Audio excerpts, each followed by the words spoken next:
My name is Debbie Corey, and my organization is Women of Milot Entrepreneurial Network.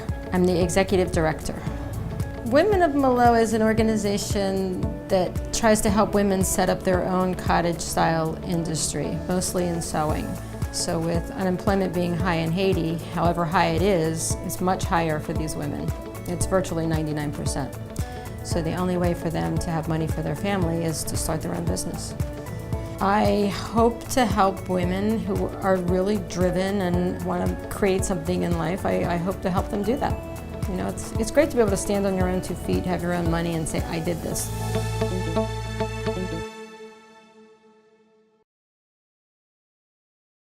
It started when I came down after the earthquake. I had raised some money for some of the hospitals and was invited down. And while I was there, we bought some of the old-fashioned doilies with the embroidered donkeys and the palm trees. And it was what they call, I think, a mercy sale. You know you don't want it, but you feel like you should buy it.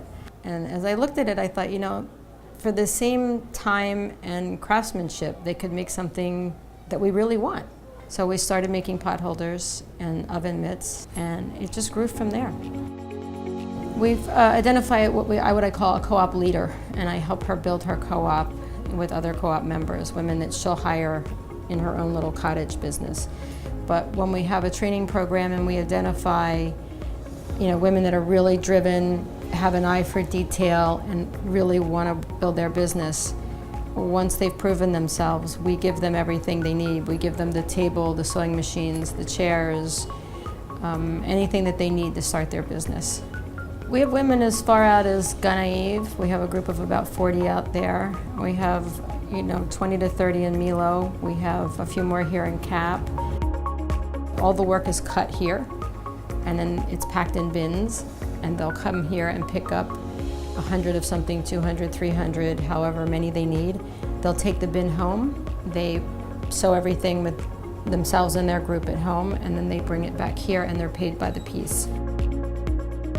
After we were making every pot holder design we could think of, we branched out into tote bags. We now make makeup bags, we make dolls, we make trivets, we're making Christmas stockings. Initially we thought it would be back in the US, but I didn't realize how many tourists come to Labadie every week. And between that and the airport shops and shops here in Haiti, really, Haiti is a huge market for us. So maybe only 10% of our sales are currently in the US. It wasn't so much of a challenge, but we were producing much less. We used to cut 200 of each one of these colorways. We now cut 2,500 of each one. But in order to do that, we really had to ramp up the buying. And the extra funds from USAID LEVE has allowed us to do that. So now when we cut big. You know, we cut 2,000 of everything or 2,500 of everything.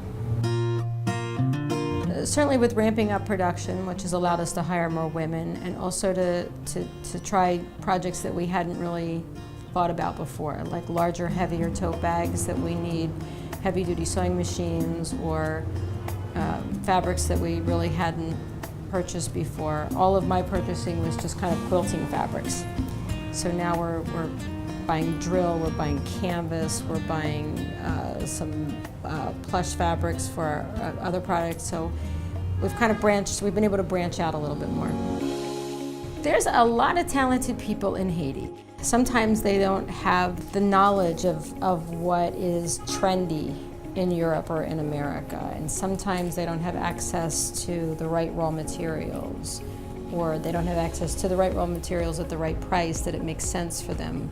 Ultimately, it might be nice to be able to set up some kind of a sourcing program, because people here have to buy things one by one, so expensive. It's like buying one button at a Jo-Ann Fabrics at home. You know, one button's gonna cost you 50 cents. But if you order wholesale and order a bunch of buttons, it might only cost you 5 cents. So, you know, I think if Haitian artisans are able to source the raw materials cheaper and easier, and if they always keep their eye on quality, then I mean, I don't think there's any end to what they can do. I mean, from the blankets, the jewelry, what we're making, I think it's beautiful. You know, I think there's so much potential, and I think it's much better than anything else in the Caribbean.